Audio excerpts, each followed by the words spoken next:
Bonsoir, nous sommes le 25 novembre, nouveau journal de la rédaction, nouvelle édition, 18h si vous nous rejoignez en direct et dans l'actualité du jour.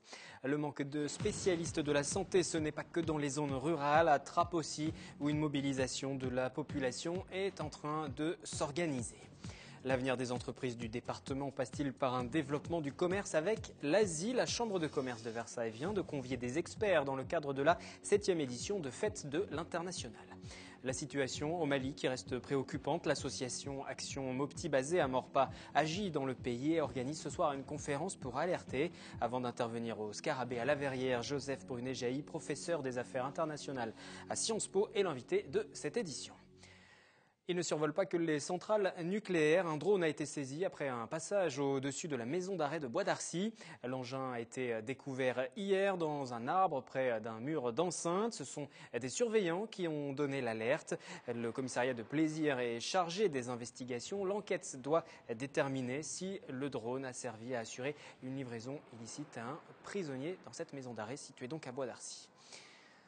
L'avenir, c'est l'Asie. C'est en substance le message de la Chambre de commerce de Versailles, message diffusé aujourd'hui dans le cadre d'une nouvelle édition de Fête de l'International. Partout en Île-de-France, les chambres de commerce encouragent les entreprises à exporter. Le reportage de Florane Parfait. Jeunes entrepreneurs ou dirigeants de PME, l'Asie les fait rêver. La plupart de ces chefs d'entreprise sont venus en apprendre plus avant de se lancer dans l'export. Mathieu Despenou est PDG de la société Cocktail Games. Il vient partager son expérience. En 2012, il s'est associé avec un partenaire coréen pour exporter ses jeux de société. Administrativement, c'est extrêmement simple de créer une société en Corée du Sud, beaucoup plus qu'en France. Donc voilà, les choses se font simplement, assez rapidement. Voilà, après il faut être avec des gens de confiance parce que vous signez des contrats en anglais traduits en coréen en fait. Et puis après pour travailler en fait à distance, il y a un truc qui s'appelle Skype qui marche très bien, donc on fait ça assez régulièrement. Le continent asiatique représente un marché qui prend de l'ampleur. Les exportations des entreprises yvelinoises en Asie sont passées de 1,1 milliard d'euros en 2011 à 1,36 milliard d'euros en 2013. La Chine est en 3e place des pays d'exportation après l'Allemagne et le Royaume-Uni. Faire du business avec des gens qui ne parlent pas votre langue, qui n'ont pas la même culture, dont les besoins peuvent être mal définis, c'est pas aussi facile. En tout cas, ce n'est pas un pas que l'on franchit naturellement. Mais une fois ce premier pas, voire le deuxième réalisé, je peux vous dire, mon entreprise exporte depuis 20 ans maintenant, ça devient une mécanique. Dans les Yvelines, les exportations des entreprises ont atteint 9,25 millions d'euros en 2013. Le département représente ainsi 12% des exportations franciliennes, soit 2,1% des exportations nationales. Le Mali, c'est 15 millions d'habitants divisés en plusieurs ethnies, fait partie des pays les moins avancés sur le plan des développements socio-économiques. Le Mali qui, depuis 2012, vit aussi au rythme des conflits croisés. Le retour de la démocratie dans les années 90 n'a pas empêché la mise à mal de l'unité territoriale entre coup d'État et proclamation d'indépendance de la région d'Azawad. Sur place, des ONG poursuivent leur aide auprès de la population. C'est le cas d'Action Mopti, ONG morpasienne créée en 1986.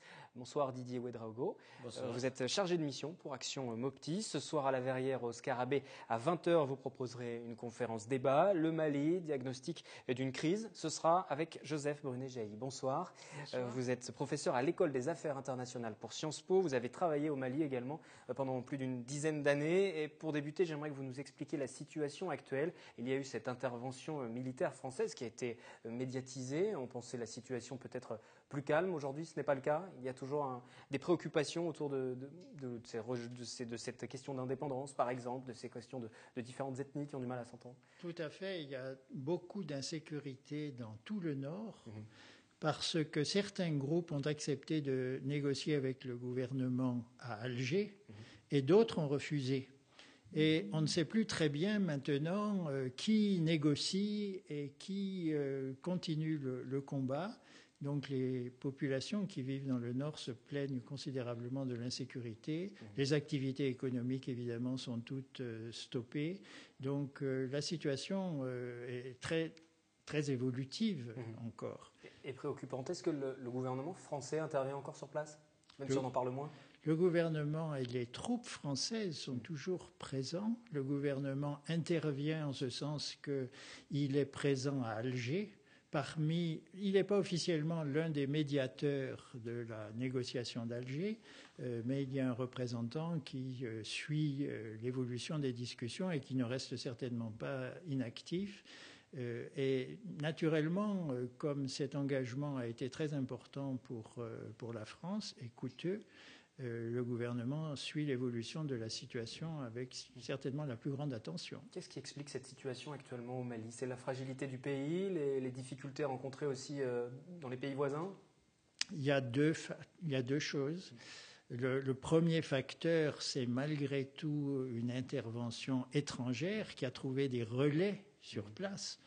Des djihadistes sont installés dans le nord du Mali, sans doute à partir du début des années 2000, et ils avaient l'intention de se créer un sanctuaire là-bas. Et probablement qu'un certain nombre de groupements politiques qui n'étaient pas sur des positions de djihad, mais sur des positions indépendantistes, ont été manœuvrés et ils ne se sont pas très bien rendus compte qu'ils étaient engagés dans un combat qui n'était peut-être pas exactement le leur. Et au milieu de tout ça, les ONG qui doivent poursuivre leur travail sur place, Didier Ouedraogo, Action Mopti existe depuis maintenant presque une trentaine d'années. Vous intervenez sur ce secteur, comme le nom l'indique, Action Mopti, sur cette région pour participer à l'amélioration des conditions de vie des habitants. Concrètement, les actions qui sont menées aujourd'hui, que vous pouvez encore mener? Alors, en fait, l'ONG mène encore toutes ces actions, c'est-à-dire selon un programme multisectoriel, à savoir donc dans le domaine de la santé, le domaine de l'eau et l'assainissement. Je crois que c'est une grande question dans la région de Mopti et surtout à Mopti. Dans le domaine aussi de l'éducation et de la formation, et aussi dans le domaine d'un appui réel aux différents élus en décentralisation. Parce que la décentralisation a été décidée depuis 1991 au Mali, Et depuis ce temps, en fait, on continue donc d'appuyer parce que elle a eu lieu donc dans un environnement avec des personnes qui ne sont pas formées du tout et qui ont besoin toujours d'un appui à la fois sur l'administratif, sur le budget, sur l'organisation donc d'un programme local de développement. Donc l'ONG agit donc sur cette base également, pour pouvoir donner le maximum de capacité aux élus, afin qu'ils puissent travailler proprement avec des moyens malheureusement assez limités, sinon que très très limités. Donc pour ce qui concerne l'ONG, bien que la crise soit là, notre avantage c'est qu'on a une équipe exclusivement malienne, donc qui peut se déployer sur le territoire, sur la région, et nous avons un programme actuellement qui vient d'être validé par l'AFD, et sur 3 ans.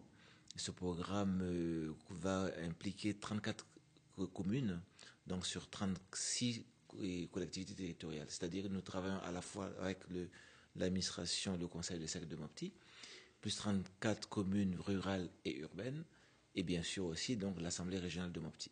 Donc dans tous les domaines, nous sommes encore très actifs.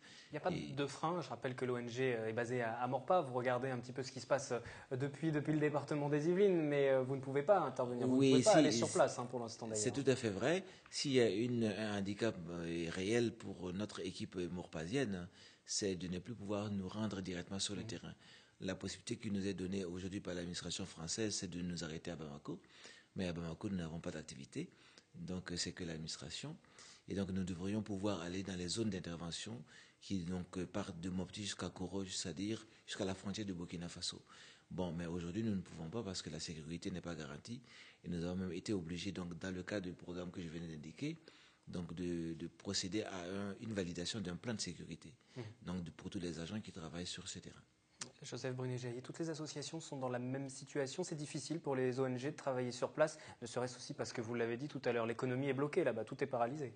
Oui, toutes les associations sont dans la même situation. Moi-même, je m'occupe d'une ville voisine de Djenné. Nous avons une association qui s'appelle Djenné Patrimoine. Et heureusement, nous avons aussi un relais, une association locale, Djenné Patrimoine, qui, par exemple, a pu continuer depuis 3 ans un programme de formation professionnelle des maçons. Il y avait un problème d'alphabétisation fonctionnelle et de formation professionnelle de cette corporation. Et on peut continuer les activités. Mais aucun des animateurs français ne peut se rendre à Djenné en ce moment. Et au fil des années, ça devient de plus en plus difficile parce que nous perdons le contact et c'est impossible d'imaginer des programmes adaptés si on n'a pas le contact avec les réalités. Plus globalement, pourquoi aujourd'hui on parle moins du conflit au Mali, même si ça perdure, si c'est difficile? On en a beaucoup parlé, c'est pour ça que vous organisez aussi cette conférence ce soir, pour rappeler que la situation est toujours difficile, que le travail des ONG est compliqué, que la situation pour les populations sur place reste aussi difficile. Pourquoi on en parle moins globalement? C'est plus un endroit stratégiquement intéressant, d'un point de vue politique, géopolitique? Non, du point de vue politique et géopolitique, la situation est très impliquée.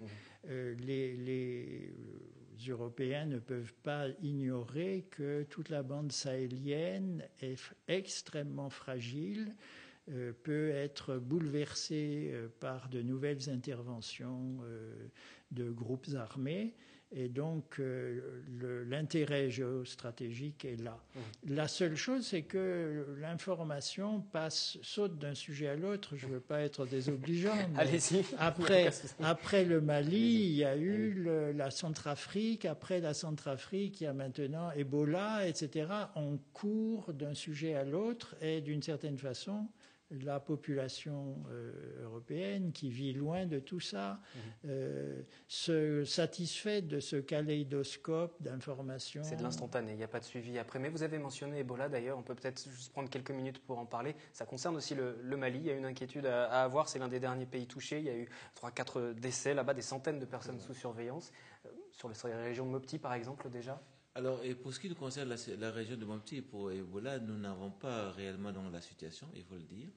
Mais notre équipe santé ne nous a pas signalé non plus effectivement une préoccupation majeure. Je pense que pour l'instant, la question Ebola au Mali est confinée et d'abord vers la zone frontalière Guinée et Guinée-Mali et aussi les quelques cas qu'on a repérés à Bamako. Mais pour l'instant, je pense que l'expérience, heureusement d'ailleurs, permet qu'on confine un peu actuellement pour ce qui concerne le Mali, c'est à peu près confiné. Espérons que ça reste confiné parce que les dispositions sont beaucoup plus prises en amont que ça l'a été donc du côté de la Guinée et de la Sierra Leone. Pour conclure, de la conférence, débat de ce soir, vous en attendez quoi en tant qu'intervenant? D'alerter la population par exemple? Je pense que pour une ONG, il est très difficile d'intervenir à bon escient si on n'analyse pas de façon répétée et approfondie l'évolution de la situation locale. Parce que ces pays, même s'ils sont pauvres, ont une évolution qui est considérable dans la culture, dans les besoins, dans les façons de faire, dans ce qui est acceptable et ce qui est rejeté. Et donc, je pense que les gens qui viendront ce soir, ils ont tous ce souci d'en apprendre un peu plus sur le Mali, un pays dans lequel, par l'intermédiaire d'Action Mopti, d'une certaine façon, ils interviennent et ils souhaitent certainement que cette intervention soit profitable, soit bien conçue, etc. Voilà ce qu'on peut attendre, je pense, de la discussion de ce soir. De la discussion plus que de la conférence. Merci d'être venu, en tout cas, prendre le temps d'échanger avec nous sur ce plateau, parler de la situation au Mali. Quelques heures avant cette conférence, ce débat, cette discussion qui s'engagera à partir de 20h. Donc aujourd'hui, mardi, au Scarabée, à La Verrière, sous l'égide de l'association Action Mopti. Merci à vous deux. Merci. L'actualité de ce 25 novembre, c'est aussi les vols par fausse qualité qui augmentent dans le département. Ils se présentent comme des policiers ou encore des agents EDF. En réalité, ce sont des escrocs aux méthodes bien rodées. La police demande une vigilance accrue. Le reportage préparé par William L. Police secours, bonjour. Ici, le téléphone sonne toute la journée.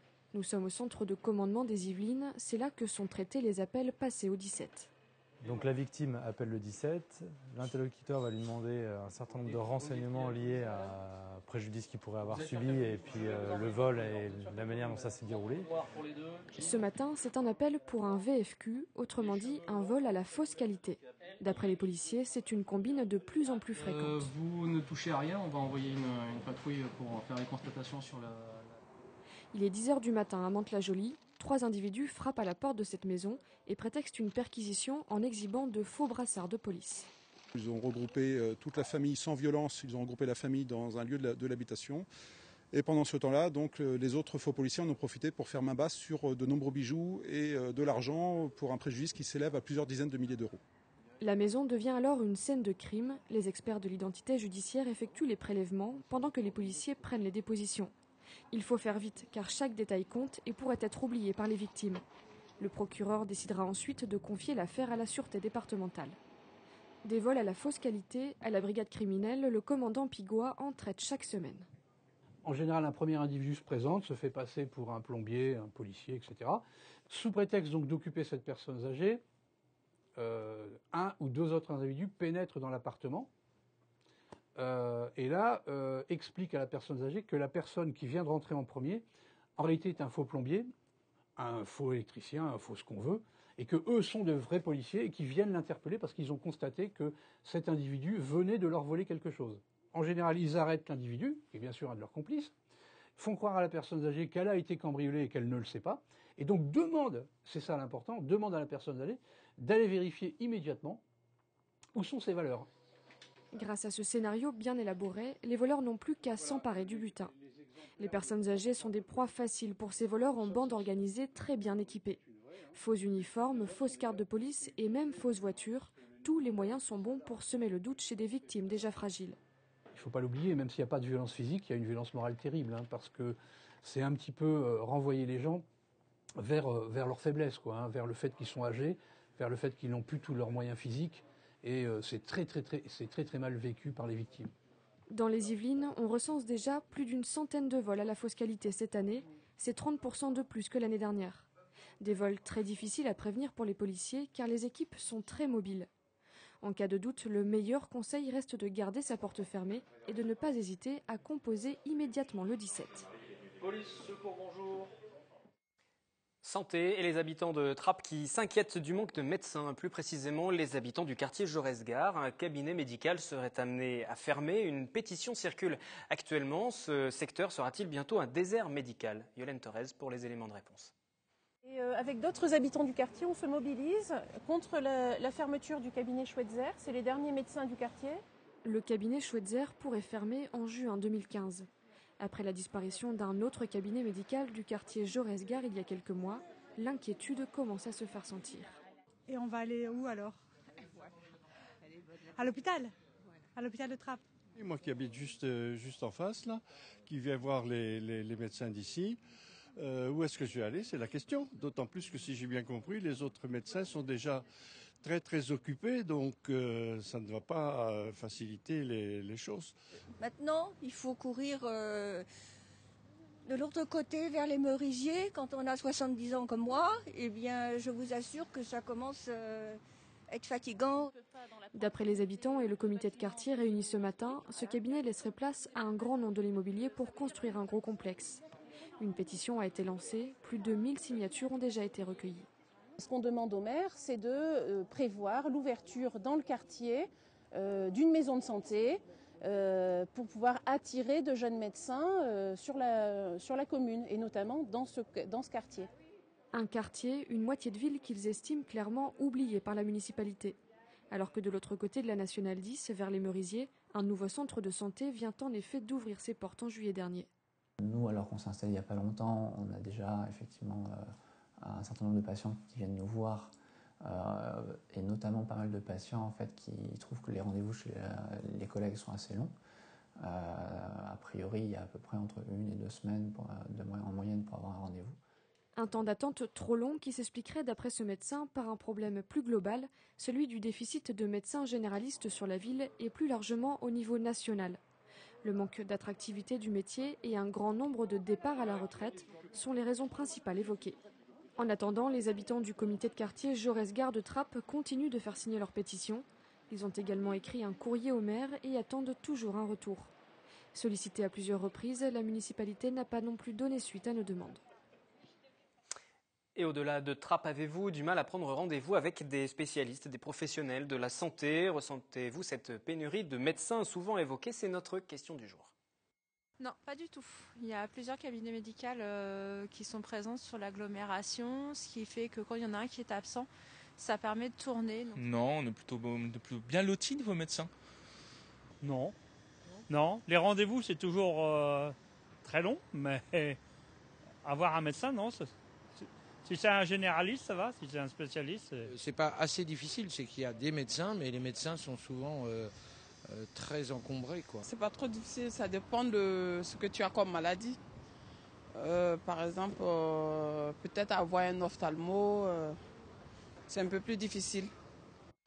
Quelques mots de religion à présent pour revenir sur l'année Saint-Louis sous l'égide du diocèse de Versailles. Dimanche, dans la cathédrale qui porte le nom de cet ancien roi de France, né et baptisé à Poissy, un rassemblement a eu lieu. Rassemblement pour clôturer un an de commémoration, moment particulièrement important pour les catholiques.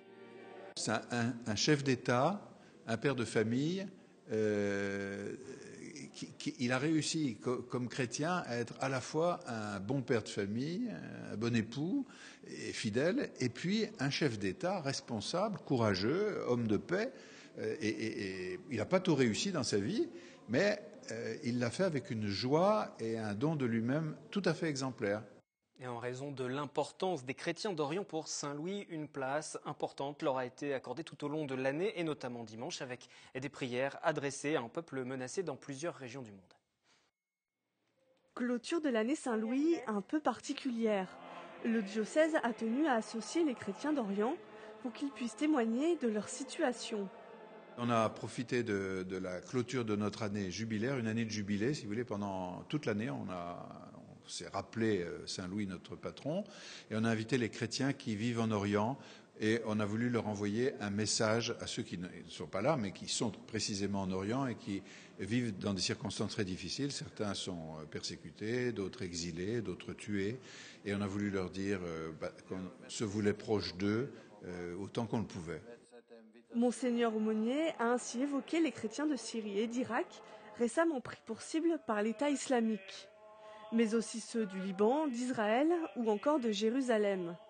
C'est difficile de vivre en Orient et c'est facile à la fois, puisqu'il y a beaucoup des habitants qui ne sont pas chrétiens, mais qui sont là à vivre d'une manière fraternelle avec les chrétiens. Mais comme il y a ceux qui sont là et qui veulent pourchasser les chrétiens, tous les non-chrétiens de la région ne sont pas méchants. C'est pourquoi c'est un peu délicat, mais il ne faut pas généraliser la chose. Un groupe d'études a été mis en place à l'Assemblée nationale avec la députée des Yvelines Valérie Pécresse comme coprésidente. C'était aussi ce week-end, mais dans un tout autre registre, une nouvelle étape pour l'opération Un verger dans ma ville. L'association Saint-Quentin en transition a planté une quinzaine d'arbres fruitiers à Manille-les-Hameaux. Cette fois-ci, Mélanie Poquet et Patrick Jacques de Dixmude. Des pommiers dans l'allée, des pommiers, c'était tout trouvé. Pelles et bottes, les Manicois sont parés. Aujourd'hui, l'objectif, c'est d'en planter 14. L'idée, c'est de restaurer le patrimoine fruitier pour qu'on puisse tous disposer d'une alimentation gratuite. C'est dans l'idée de rendre la ville comestible et de profiter de tous les espaces verts pour produire de l'alimentation gratuite, jardinée par tout le monde. Et pour rendre la ville plus comestible, l'association a déjà planté plus de 170 arbres fruitiers depuis le début du projet. Il faut absolument qu'on rapproche la nourriture des villes et des villages, parce qu'actuellement, on voit sur les marchés, dans les supermarchés, on voit des pommes qui viennent du Chili ou des choses comme ça, ce qui est quand même assez aberrant. Et donc pouvoir avoir des pommes qui viennent de 1 km, c'est super. Pourquoi pas produire ses propres fruits? On n'a pas de jardin. Et ben voilà, finalement, le jardin, c'est la ville entière. La prochaine étape, la récolte solidaire et la fabrication du jus de pomme. Une dernière information, la ville de La Verrière annonce pour le 4 décembre un échange entre citoyens et responsables des partis de gauche. Sont annoncés Emmanuel Cos pour Europe Écologie Les Verts, Benoît Hamon, Catherine Tasca et Marie-Noëlle Lindemann pour le PS et Olivier D'Artigol et Laurence Cohen pour le PC, le Front de Gauche. Des ateliers seront organisés en amont le 28 novembre pour les Verriérois souhaitant s'impliquer pour préparer ces différents échanges. Mot d'ordre annoncé, ouvrir de nouvelles perspectives à la gauche. Je vous retrouve dans quelques instants pour le 7-8 politique. Invité Arnaud Péricard, conseiller municipal de Saint-Germain-en-Laye, pour évoquer le Club des Loges, un atelier de réflexion qui entend faire de la politique autrement. Et puis également en plateau, Sandrine Grandgorme, responsable dans les Yvelines du PS. Il sera question entre autres des élections départementales. À tout de suite. Et puis rendez-vous également demain, toujours 18h en direct pour la première édition du journal de la rédaction. Très bonne soirée.